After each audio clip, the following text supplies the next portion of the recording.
আমাদের hygiene partner Joy pure and safe hygiene range. দিদিরা আজ অলরাউন্ডার, সকাল থেকে সন্ধে লড়াই করে এগিয়ে যাচ্ছেন হার না মানা ছন্দে। আজ দিদি নাম্বার ওয়ানের মঞ্চে এমনই চারজন দিদি তাদের লড়াইয়ের গল্প শোনাবে, বাড়িয়ে তুলবে মনোবল, যাতে আমরা মাথা উঁচু করে এগিয়ে যেতে পারি। তাদের নিয়ে শুরু করব আমাদের আজকের পর্ব। সবাই উপস্থিত আছেন, আমরা সকলের সাথে পরিচয় করব। প্রথমে আছেন মনিকা পরশারি রাহিল। নমস্কার দিদি, আমি হিন্দুস্তান রোড গড়িয়াহাট থেকে এসেছি, একটা খবরের কাগজের সাথে যুক্ত আছি, ওই নিয়ে অনেক কথা বলি। ওকে, শুনবো আপনার সব। এরপর আছে সৌমা সেন। নমস্কার দিদি, নমস্কার। আমি হাওড়া শিবপুর মন্দিরতলা থেকে এসেছি। আমি পেশায় একজন WBCS অফিসার এবং একজন প্রফেশনাল মডেলও, এবং জীবনে প্রতিটা প্রতিবন্ধকতা কাটিয়ে উঠে আমি কি করে আমার এই জার্নিটা, আমার এই সংগ্রামটা শেয়ার করতেই আমি এই প্ল্যাটফর্মে এসেছি। WBCS অফিসার, তার সাথে মডেল। শুনবো তোমার গল্প। এরপর আছে সুমি নস্কর। নমস্কার দিদি, আমি নিউ টাউন থেকে এসেছি। আমার একটা সংসার ভেঙে যাওয়ার পরেও কি করে আমি আবার নতুন করে সংসার শুরু করেছি, ওই গল্পই তোমাকে শোনাতে এসেছি। এরপর আছে তমালি সরকার। নমস্কার দিদি, আমার নাম তমালি সরকার, আমি নারায়ণপুর থেকে এসেছি। আমি আমার এই ছোট বয়সে বিজনেস করে কিভাবে সাকসেসফুল হয়েছে আর আমার ফ্যামিলির পাশে দাঁড়িয়েছি, তার গল্পই তোমাকে আজকে বলবো। ওকে তমালি, সব গল্প শুনবে। সবাইকে নিয়ে শুরু করছি আমাদের প্রথম রাউন্ডে খেলা দিদি মেয়ে হয়ে যায়। সৌমা, একদিকে WBCS অফিসার, একদিকে মডেলিং, এটা কি মানে এরকম একটা কন্ট্রাস্ট, দুটো প্রফেশনে কিভাবে একসাথে নিজেকে মেনটেন করছো? কন্ট্রাস্ট মানে এটা আমার প্রফেশন, আর মডেলিংটা মানে ছোটোবেলাকার স্বপ্ন। এই যে ছেলেমেয়েরা আমি অনেকেই দেখেছি বাড়ি থেকে এগেনস্টে গিয়ে মডেলিং করে বা সিনেমার লাইনে অ্যাক্টিং করে। আমি একটাই বলবো যে নিজের ইকোনমিক ইন্ডিপেন্ডেন্সটা কিন্তু খুব ইম্পর্ট্যান্ট। নিজের স্বপ্ন তো সবাই সাকার করতে পারে, কিন্তু মা বাবা যারা আমাদের এত কষ্ট করে মানুষ করলেন, তাদের আগেনস্টে গিয়ে আমার মনে হয় না কিছু করা উচিত।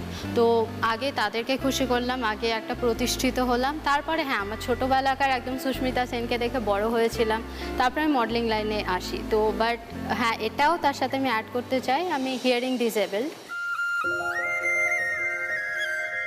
আমি কানে আমার একটা প্রবলেম আছে। তো তোমার এই কানের প্রবলেমটা কবে থেকে? 2015, এটা আমার ছোটোবেলা থেকে ছিল। হঠাৎ? তার আগে হ্যাঁ আমি বরাবরই ভালো স্টুডেন্ট ছিলাম। তো আমি চট্টগ্রামের চাইল্ডহুডটা বলতে চাই। তো আমি দিল্লিতে মানুষ হয়েছি, বাবার যেহেতু ব্যাংকের অফিসার ছিলেন, ট্রান্সফারেবল জব ছিল, এবং তারপরে আমরা কলকাতায় এলাম। কলকাতায় এসে আমি ডায়াসিশন থেকে পড়েছি, তারপরে প্রেসিডেন্সি কলেজ থেকে পড়েছি, BSc MSc দুটোই। তো যেমন সব প্রেসিডেন্সিয়ানদেরই স্বপ্ন থাকে বিদেশে যাওয়ার, তো আমিও GRE দিয়ে একটা বাইরের বিদেশের ইউনিভার্সিটিতে পেয়েও গেছিলাম। এবার হয় না মানে মাঝে মাঝে মতিভ্রম হয়ে যায়, তো ওরকম কিছু হয়েছিল আমার লাইফে।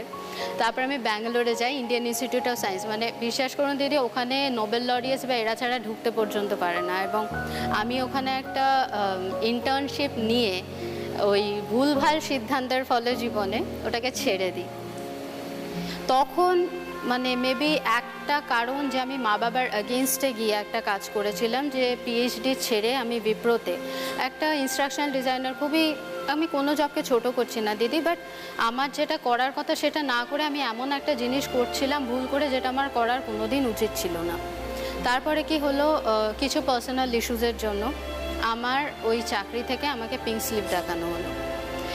তখন আমার কাছে কিচ্ছু নেই, 2-3 বছর হয়ে গেছে, আমাকে অ্যাকাডেমিক্সে নেবে না, আমার PhDর স্বপ্ন পুরো শেষ।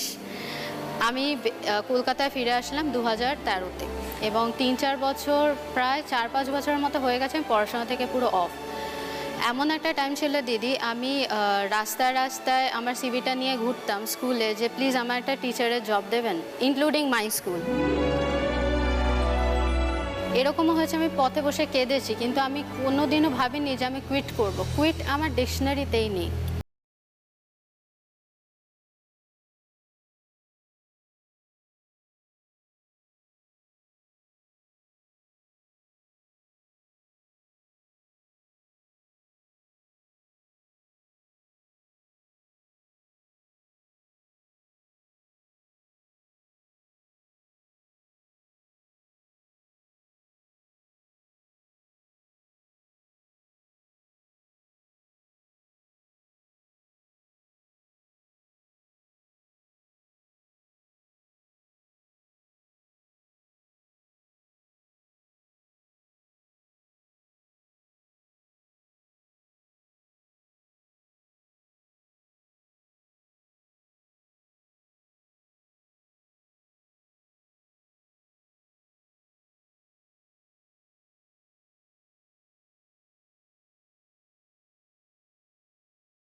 ডাক্তার বললেন যে তার সাথে আমার টিনিটাস মানে কানের মধ্যে কন্টিনিউয়াস ভোগো, মানে এখনও যে দাঁড়িয়ে আছে আমার কানের মধ্যে কন্টিনিউয়াস ভোগো করছে, এখনো হচ্ছে?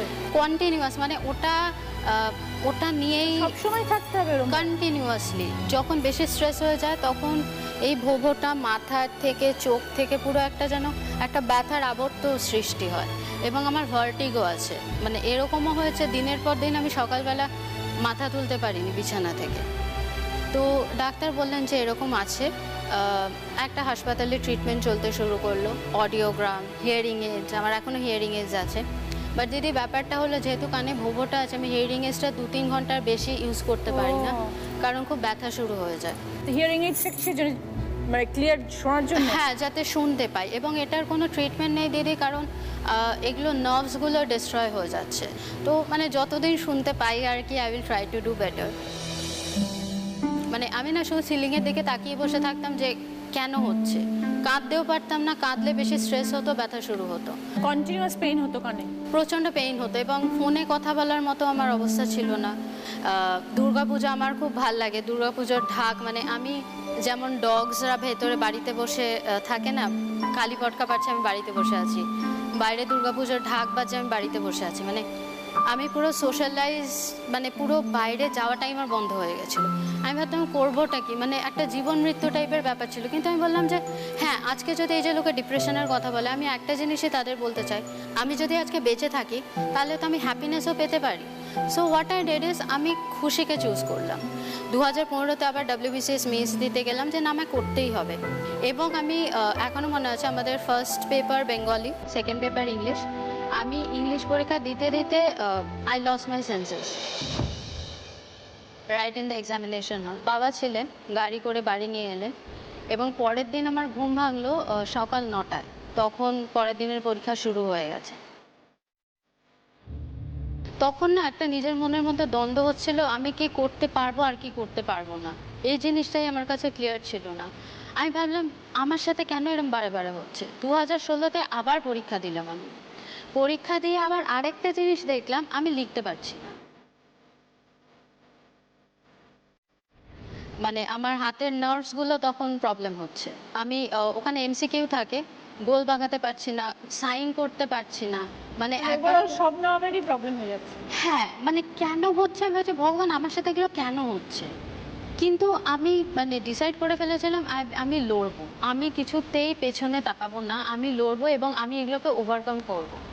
যাই হোক পরীক্ষা দিয়ে এলাম। পরীক্ষা দেওয়ার পরেই আমার কল লেটার এলো 2014-এর, দ্যাট মানে এখন আমার মনে আছে দিনটা, the governor is please to appoint you to the post of this under his stamp and seal. সেদিন আমি প্রচণ্ড কেঁদেছিলাম।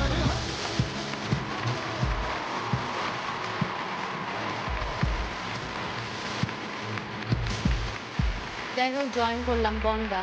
তখন দিদি আবার আরেকটা লাইফ শুরু।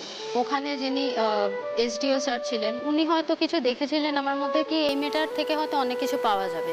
তো উনি আমাকে কন্যাশ্রী, তারপরে শিল্পশ্রী, সবুজ সাথী, মিড ডে মিল স্কিম, ওখানে উনি আমায় নিযুক্ত করলেন। একটা ঘটনা বলতে চাই, মিড ডে মিল স্কিমে দিদি আমি এরকমও দেখেছি, একটা মেয়ে, ছোট্ট মেয়ে, দেখছে যে একটা ডিম তার প্যান্টের পকেটে পুড়ে নিল। আমি বললাম কি রে, এরকম পুড়লে কেন? বলছে না, আমি যদি ভাইয়ের জন্য না নিয়ে যাই ডিমটা, আমার মা আমায় মারবে।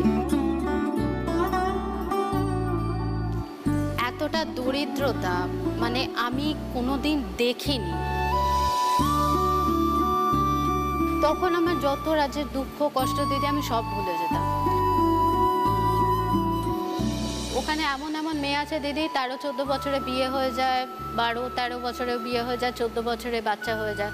ওরা ভাবতেই পারে না একটা মেয়ে এত দূর পড়তে পারে, অফিসার হতে পারে।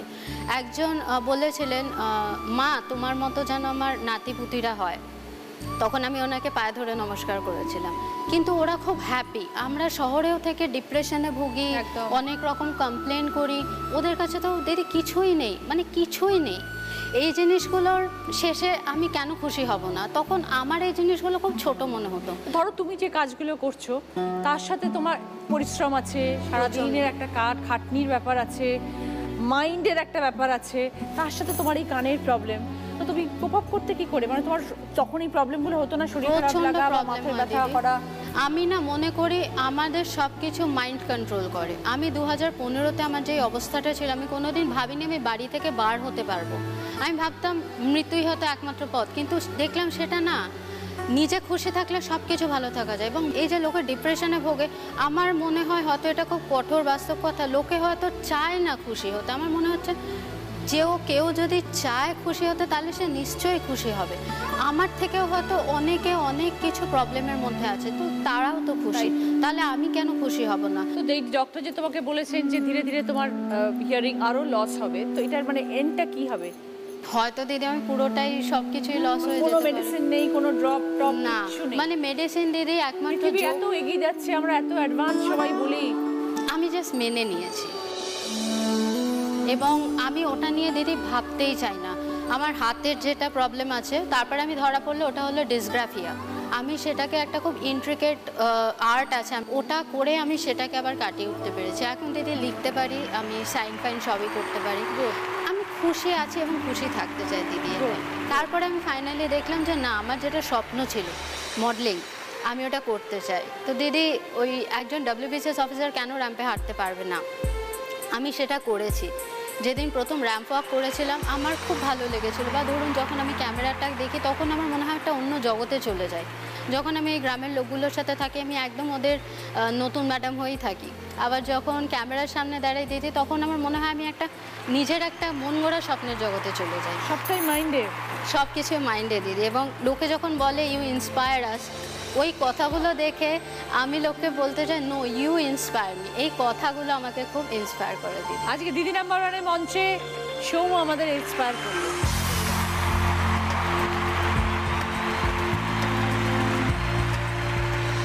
সারা জীবন এত হার্ডশিপ প্রতিবন্ধকতাকে পেরিয়ে আজকে তুমি নিজের জীবনে সাকসেসফুল। থ্যাংক ইউ সৌম্য, খুব ভালো থেকো।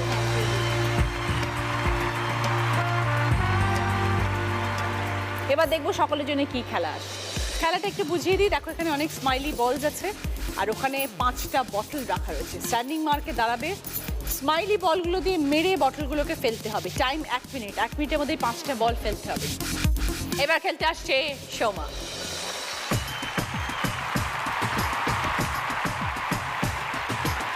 স্টার্ট। ওকে, very good, very good.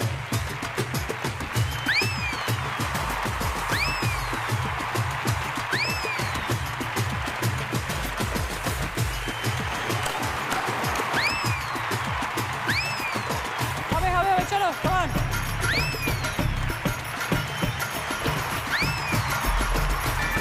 Time up. Soumya 1 মিনিটে 4টে বটল ফেলেছে।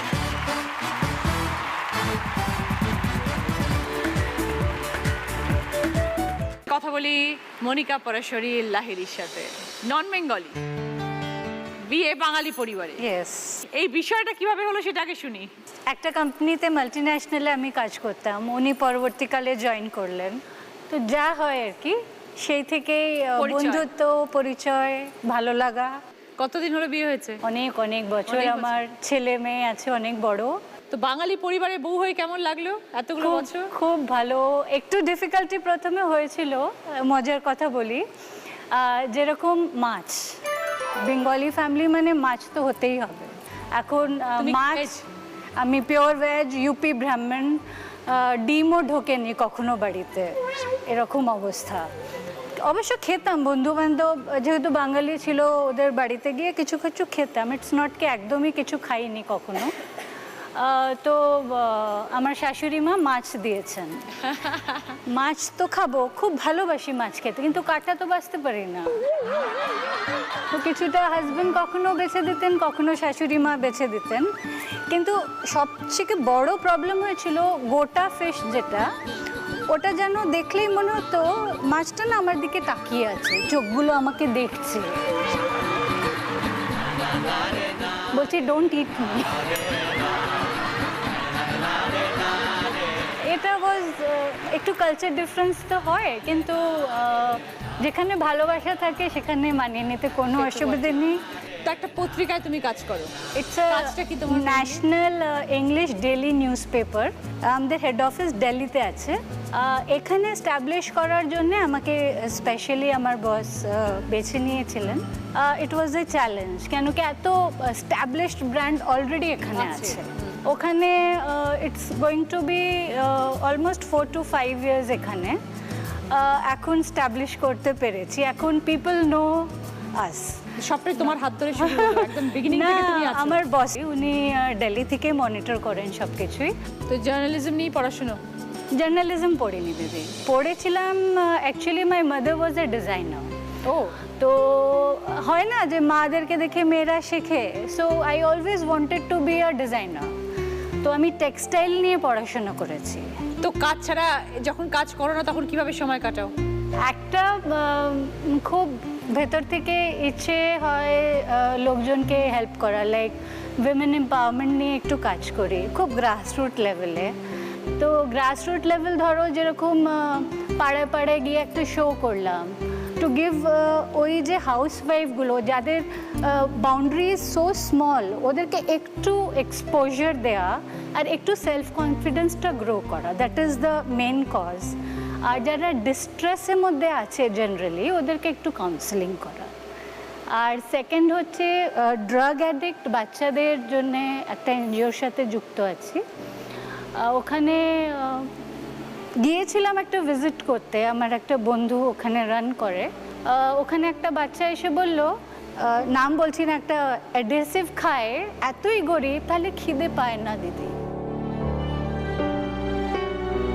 কথাটা শুনে এতটা ভেতরটা কেঁপে উঠলো যে আই থট কি no, I will work for them.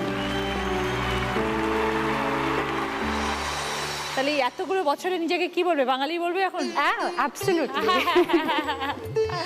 বাঙালি রান্না পারো? অফকোর্স, সব শিখিয়ে দিয়েছে mother in law, good, trained. Thank you Monica, খুব ভালো লাগলো। দিদি নাম্বার ওয়ান দেখো মাঝে মাঝে? অফকোর্স দেখি। ওকে, ভালো থেকো, thank you.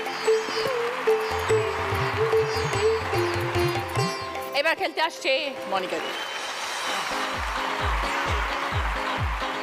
Start. Very good, দেখে মারো, দেখে মারো।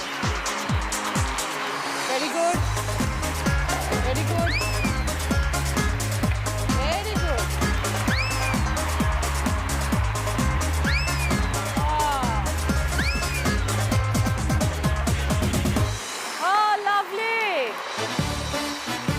মনিকা খেলাটা শেষ করেছে 50 সেকেন্ডসে।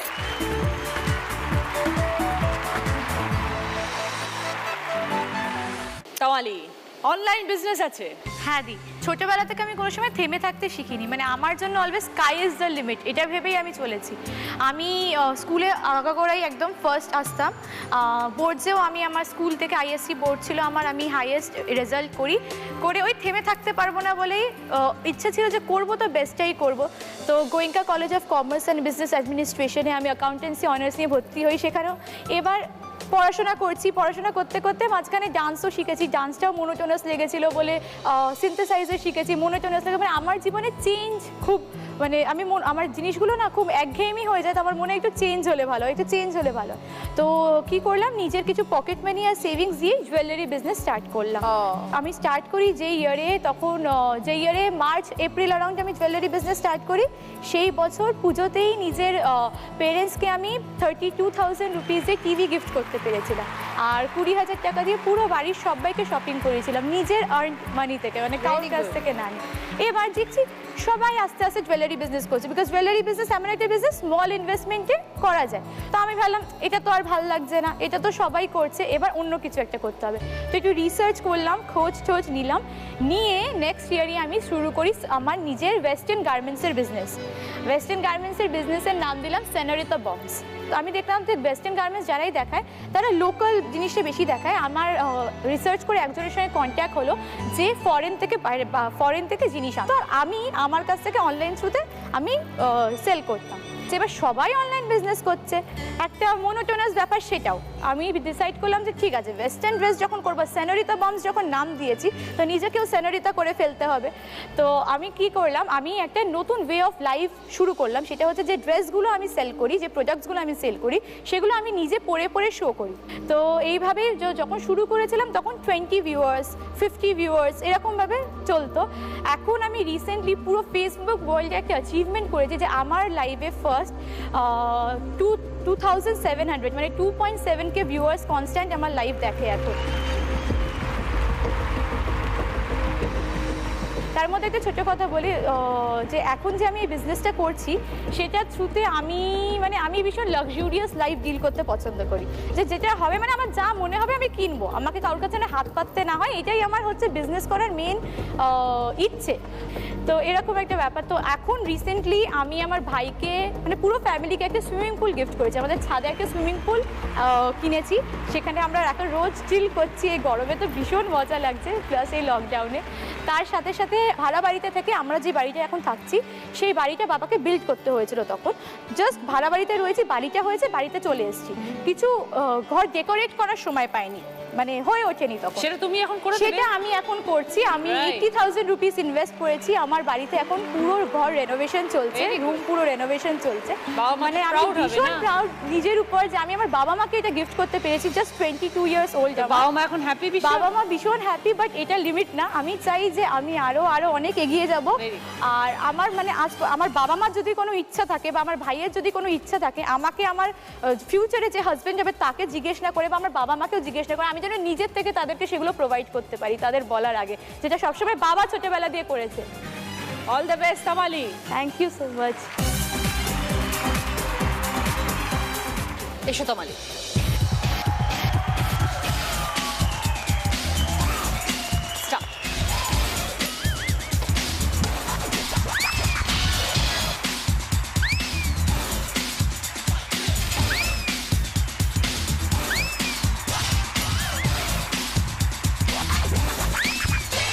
কোথায় উপর দিয়ে পাহাড়ে পাঠিয়ে দিচ্ছ?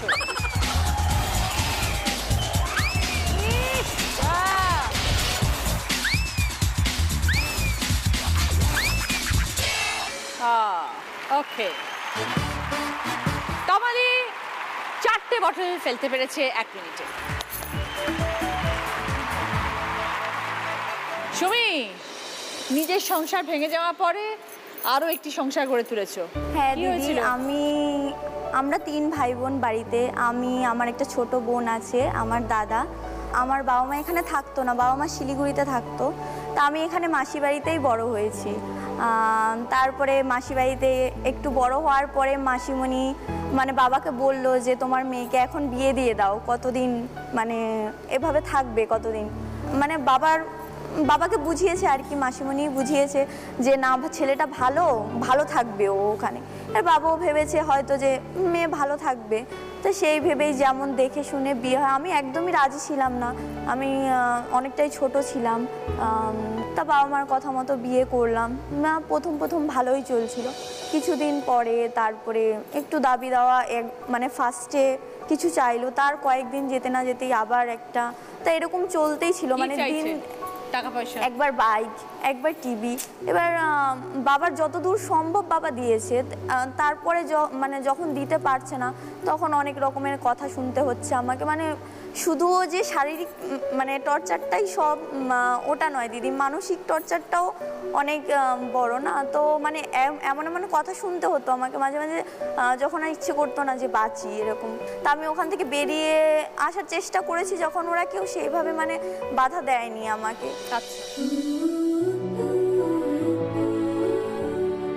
তারপরে আমি ওখান থেকে, আমার একটা কাকার বাড়ি আছে নদিয়ায়, তো ওখানে আমি আমার কাকার বাড়িতে চলে যাই, কাকার বাড়িতেই থাকি। তো আমি ভীষণভাবে ভেঙে পড়েছিলাম, কি করব বুঝতে পারছিলাম না, কি করব। আমি যেহেতু পড়াশোনা জানি না, আমি কোনো কাজ করব সেটাও পারছি না, কিংবা একজনের বাড়িতে রয়েছি, বাবা মা তো শিলিগুড়িতে থাকতো। তো আমি কাকার বাড়িতে থাকার সময় আমার হাজব্যান্ড, আমার বর্তমান হাজব্যান্ডের সঙ্গে আমার ফেসবুকে আলাপ হয়, পরিচয় হয়। তো ওখান থেকে কথা ফার্স্টে ও আমাকে ভীষণ মানে সত্যি কথা মানে বলে না, মানুষ কেউ একজন পাশে, হয়তো অনেকে নিজে থেকেও দাঁড়ায়, কিন্তু পাশে কেউ থাকলে হয়তো সে নিজেকে আরও অনেক শক্তিশালী ভাবে, বিশেষ করে আমাদের মতো দুর্বল মেয়েরা। তো ও যখন আমাকে বলতো যে তোমার একবার বিয়ে হয়েছে বলে যে তোমার লাইফে আর কিছু নেই, তুমি যে একটু ভালোভাবে বাঁচতে পারবে না, এরকম তো নয়, অনেকেই আছে এরকম, এখন অনেক হচ্ছে, তো কি হয়েছে, তুমি নিজে শক্ত হও, নিজে দেখবে তোমার সঙ্গে যদি আজকে খারাপ কিছু হয়, কাল নিশ্চয়ই তোমার তার জন্য ভালো, আরো ভালো কিছু ওয়েট করছে। তো আশেপাশের লোকজন প্রচুর বাজে কথা বলতো, আমাকে শুনতে হতো, খুব কষ্টও হতো যখন শুনতাম, বাট কি করব, শুনতে হবে, লোকের কথা তো বলা, ওরা তো বলবেই। তো যাই হোক, আমাদের তারপরে বিয়ে হয়। তো এখন আমি ভীষণ হ্যাপি দিদি, আমার পরিবার ভীষণ ভালো, মানে আমার তার পরিবার মেনে নিয়েছিল? হ্যাঁ, একদম মেনে নিয়েছিল। ওরা আমাকে বরং বেশি ভালোবাসে, যে বড় মনের সবাই। হ্যাঁ, সত্যি ভীষণ বড় মনে, মানে আমার শাশুড়ি, শ্বশুর, ননদ, মানে আমার হাজবেন্ড আমাকে ভীষণ ভালোবাসে, আর সব সময় বলে যে তুমি আগের কথা কখনো ভাববেই না যে তোমার সঙ্গে এরকম কিছু হয়েছিল। কি করে স্বামী? আমার হাজবেন্ড নার্সিং হোমে জব করে। ও, আর তুমি কিছু বাড়িতে আছো তোমার? হ্যাঁ, রিসেন্ট বিয়ে হয়েছে আমাদের। তো মানে আমি সত্যি বলতে চাই যে আমার হাজবেন্ডের মতো যদি সব ছেলেরা মানে এরকম ভাবে ভাবতো, কোনো মেয়ের আর হয়তো এরকম ভাবে কষ্টে থাকতে হতো না। আমি ভীষণ হ্যাপি দিদি, মানে আমি কোনোদিন ভাবতে পারিনি দিদি তোমার সামনে দাঁড়িয়ে, দিদি নাম্বার 1-এ দাঁড়িয়ে, মানে আমাকে টিভিতে কোনোদিন মানে দেখবো। তুমি আজ টিভিতে, কিন্তু তোমাকে কিন্তু আজ লক্ষ লক্ষ মানুষ দেখছে। হ্যাঁ, আমি আজ থেকে তুমি সেলিব্রিটি। আমি ভীষণ হ্যাপি দিদি। আর আমার একটা ছোট্ট বোন আছে, ও তোমার ভীষণ ফ্যান, আমার ননদ সবাই বলেছে আমাকে, আমার কথা বলবে দিদি নাম্বার 1-এ গিয়ে। থ্যাংক ইউ সুমি, খুব ভালো লাগলো যে তুমি এখন সুখে আছো, খুশি আছো। হ্যাঁ দিদি, তুমিও আশীর্বাদ করবে, আমি যেন সবাইকে নিয়ে ভালো থাকতে পারি, আরো ভালো রাখতে পারি সবাইকে। নিশ্চয়ই। অনেক ভালো থেকো সুমি।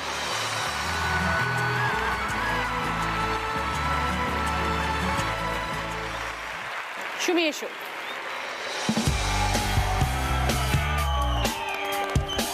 স্টার্ট।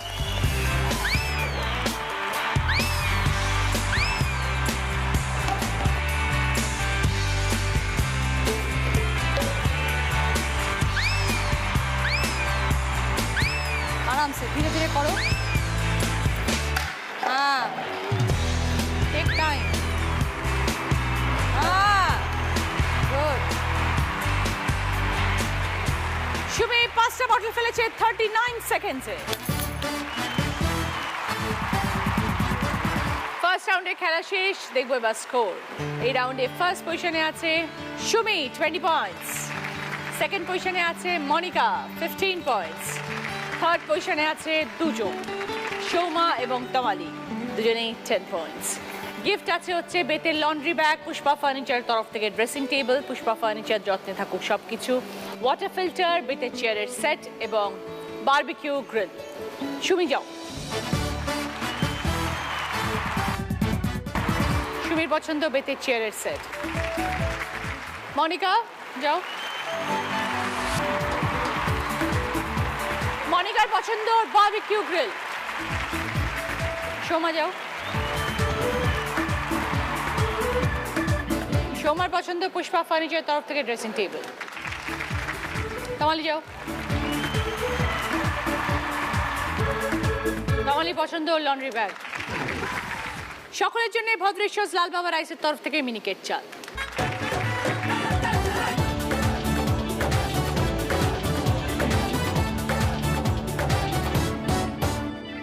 रोते हुए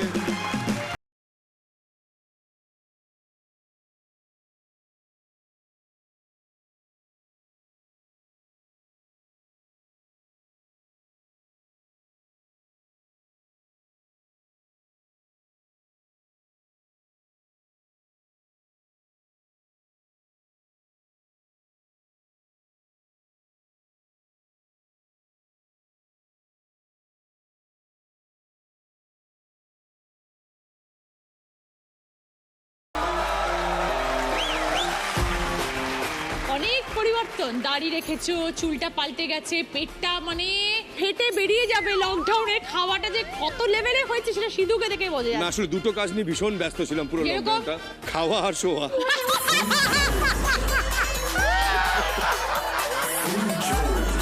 শুরু করছি আমাদের সেকেন্ড রাউন্ড, হয় তুমি নয় আমি। প্রথম গানের প্রশ্ন রাইট আনসার দিলে গিফট পাবে সানকুইকের তরফ থেকে প্রেসার কুকার এবং ননস্টিক কুকওয়্যার। বৃষ্টির ছবি এসছে, এমন একটি গান শোনাবে যেটার মধ্যে বৃষ্টি শব্দটা আছে, বা বারিশ বা বর্ষা। বলো সুমি। রিমঝিমে ধারাতে চাই মন হারাতে। 5 পয়েন্টস। সঙ্গে সানকুইকের তরফ থেকে প্রেসার কুকার এবং ননস্টিক কুকওয়্যার এসে।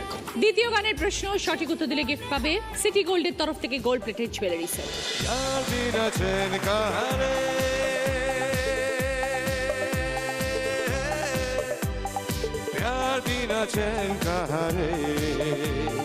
सोना नहीं चांदी नहीं प्यार तो मिला, अरे प्यार कर ले, अरे प्यार कर ले। গানের লিরিকের মধ্যে দুটো ধাতু বা মেটাল তার নাম উল্লেখ করা রয়েছে, সেই দুটো নাম কি কি? বলো বলো সোমা। সোনা চাঁদি। 5 পয়েন্টস। सोना नहीं चांदी नहीं प्यार तो मिला। সঙ্গে সিটি গোল্ডের তরফ থেকে গোল্ড প্লেটেড জুয়েলারি সেট। 3 নম্বর প্রশ্ন রাইট আনসার দিলে গিফট পাবে মালদা শাড়িহাটের তরফ থেকে একটি সুন্দর শাড়ি। অনেকগুলো অক্ষরে এরকম ঘুরবে, একটা অক্ষরে সে আটকে যাবে, যেই মুহূর্তে সে আটকাবে সেই মুহূর্তে বাজার প্রেস করে সেই অক্ষর দিয়ে গান শুরু করবে।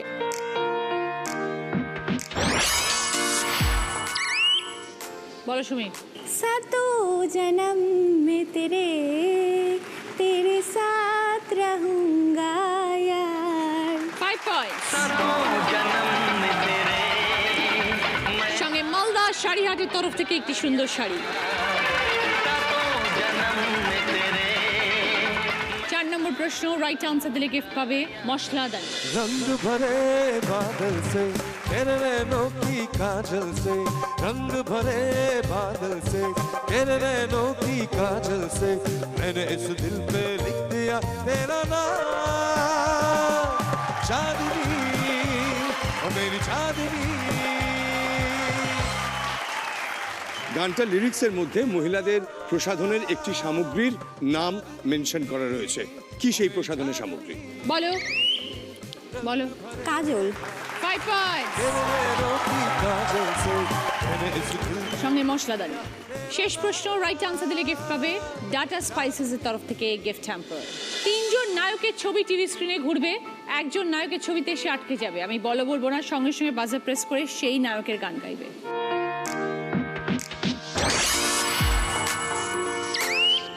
कमाली। डफली वाले डफली बजा। 5 पॉइंट्स। সঙ্গে ডাটা স্পাইসেস এর তরফ থেকে গিফট হ্যাম্পার।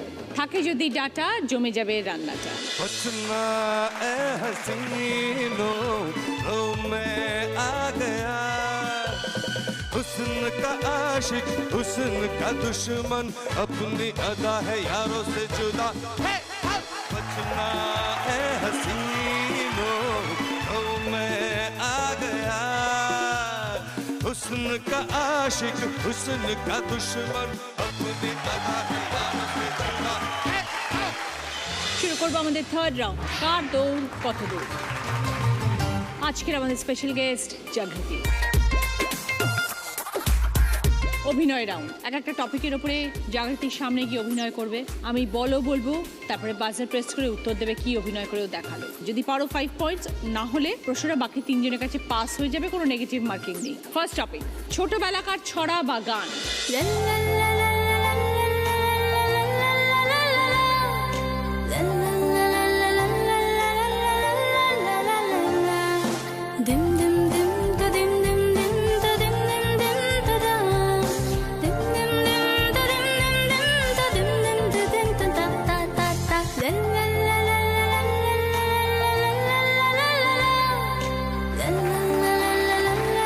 বলো সোমা। দোল দোল দুলুনি রাঙা মাথায় চিরুনি। 5 পয়েন্টস। দোল দোল দুলুনি রাঙা মাথায়। সেকেন্ড টপিক,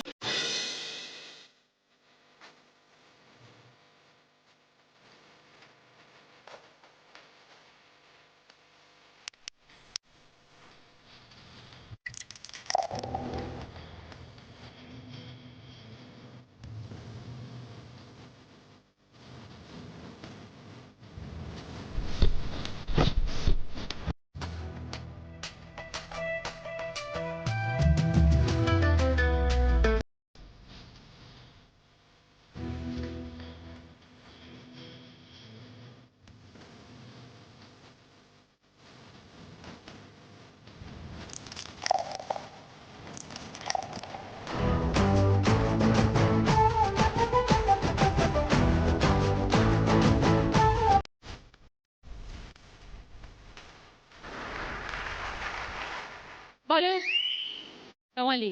লেবু চা। 5 points. Third topic.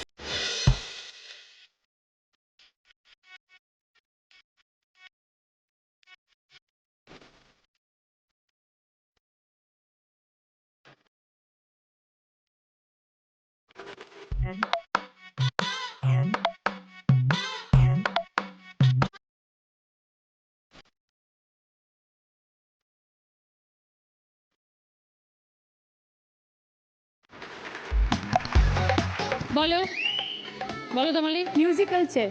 5 points. 4 নম্বর প্রশ্ন।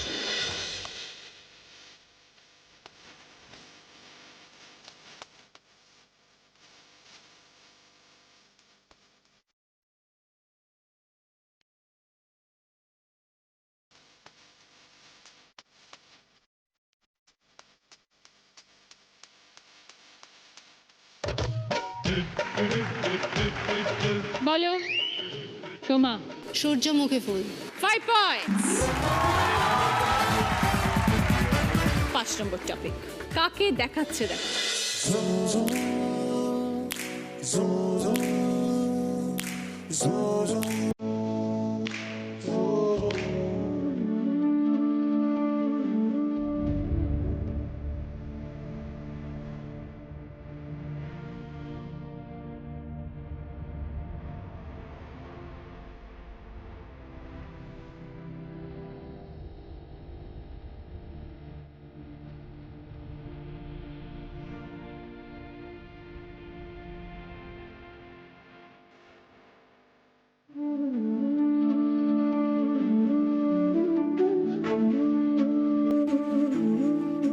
বলো Soma. Nurse. 5 points. Thank you, Jagriti.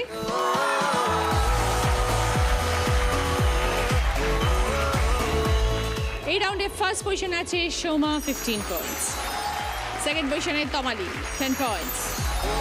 কি কি গিফট আছে বলি। আছে ভদ্রেশ্বর লাল বাবা রাইসের তরফ থেকে গ্রসারি আইটেম, আছে সিধু ফুড প্রোডাক্টসের তরফ থেকে আটা সুজি বেসন এবং রুটি মেকার, আছে স্যানিটাইজার কিট আর ফ্রুট বাস্কেট। সোমা কি নেবে? Sanitiser kit. সোমার জন্য স্যানিটাইজার কিট। বলো তমালি। লাল বাবা। ভদ্রেশ্বর লাল বাবা রাইসের তরফ থেকে গ্রসারি আইটেম তমালি। ফিরে এলাম ব্রেকের পর। শুরু করবো আমাদের শেষ রাউন্ড, বুদ্ধিতে বাজিও। আমার কস্টিউম স্পন্সর করেছে হাতে নাতে। যিনি আজকে দিদি নাম্বার 1 হবেন তিনি পেয়ে যাবেন সেনকো গোল্ড অ্যান্ড ডায়মন্ডস তরফ থেকে সোনার হার। সকল দিদির জন্য রয়েছে রুবি জেনারেল হসপিটাল তরফ থেকে বিশেষ প্রায়োরিটি হেলথ কার্ড। ভালো থেকো। আপনার অথবা পরিবারের যে কোনো একজনের জন্য free annual health check up package. আমরা এখন আছি দ্য ললিত গ্রেট ইস্টার্ন কলকাতাতে। আপনার এখানকার খাবার অনেকেই খেয়েছেন, এখন সেই খাবার পেয়ে যাচ্ছেন বাড়িতে বসে, সেফ এবং হাইজিনিক্যালি বানানো। বাড়িতে পৌঁছে দিচ্ছে the Lalit great eastern Kolkata. প্রথম প্রশ্ন সঠিক উত্তর দিলে গিফট পাবে ইয়োগার্ট মেকার। পরপর 3টে শব্দ আছে, একটা করে অক্ষর নিয়ে নতুন একটা শব্দ বানাও।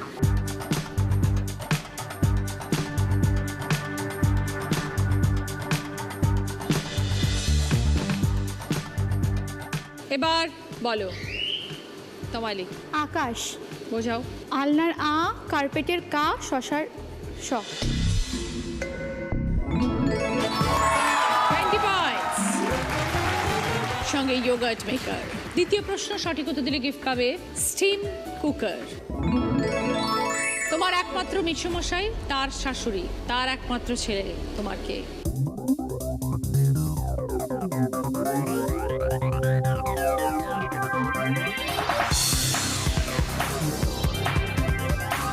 এবার বলো বলো সুমি।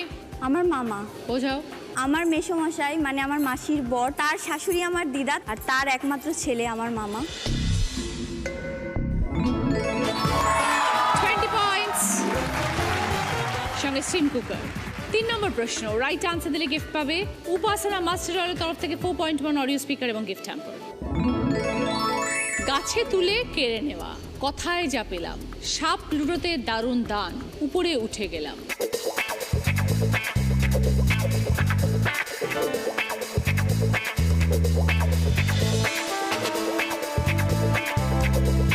এবার বলো, সুমি বলো।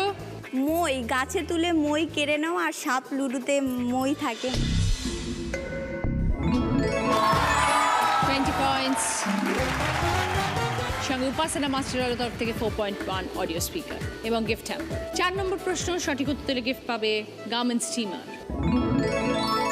প্রথম ছবি থেকে একটা শব্দ, দ্বিতীয় ছবি থেকে একটা শব্দ, লাস্টে আছে একটি অক্ষর, তিনটে মিলিয়ে একটা অর্থপূর্ণ শব্দ।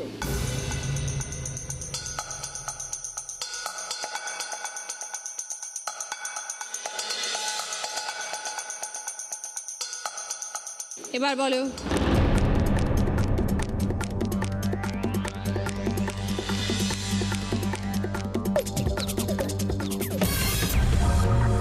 সময় শেষ। ওটা আল, তারপরে মায়ের ছবি আর লাস্টে রি, আলমারি। Very sorry, no points. 5 নম্বর প্রশ্ন, রাইট আনসার দিলে গিফট পাবে মাইক্রোওভেন। ছবিটা ক্লু, শূন্যস্থান পূরণ করো।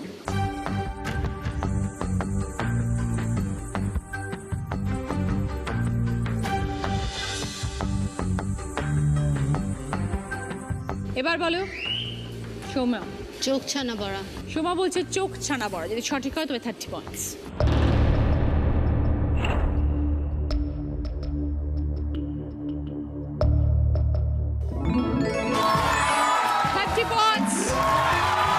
সঙ্গে মাইক্রোওভেন। শেষ প্রশ্নে যাওয়ার আগে যার স্কোর সব থেকে বেশি সেই আজকে উইনার। আজকে দিদি নাম্বার 1 সুমি নস্কর 75 পয়েন্টস। সুমির জন্য রয়েছে আমার জ্যাকপট রাউন্ড, যেটা খেলে জিততে পারলে পাবে জি বাংলা এবং সেনকো গোল্ড ডায়মন্ডসের তরফ থেকে সোনার গিফট। 5টা শব্দ, 20 সেকেন্ডস টাইম। আমি পরপর বলবো, তুমি উল্টো দিক দিয়ে উত্তর দেবে। Time starts now. চিংড়ি, চচ্চড়ি, করমচা, চানাচুর, চৌবাচ্চা। চৌবাচ্চা, চচ্চড়ি, চিংড়ি, করমচা। বলো।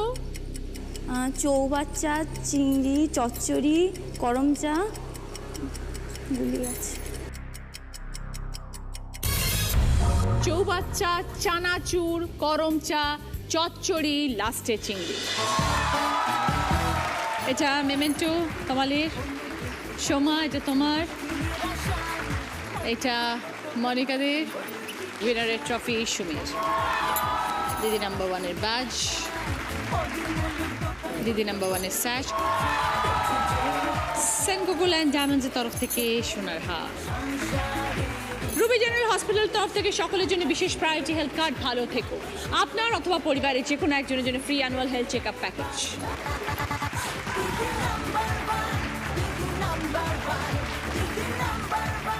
মুখরোচক চার্চের তরফ থেকে গিফট হ্যাম্পার। মি আমরের তরফ থেকে দিদি নাম্বার 1 কে। মি আমরের তরফ থেকে সকলের জন্য গিফট হ্যাম্পার।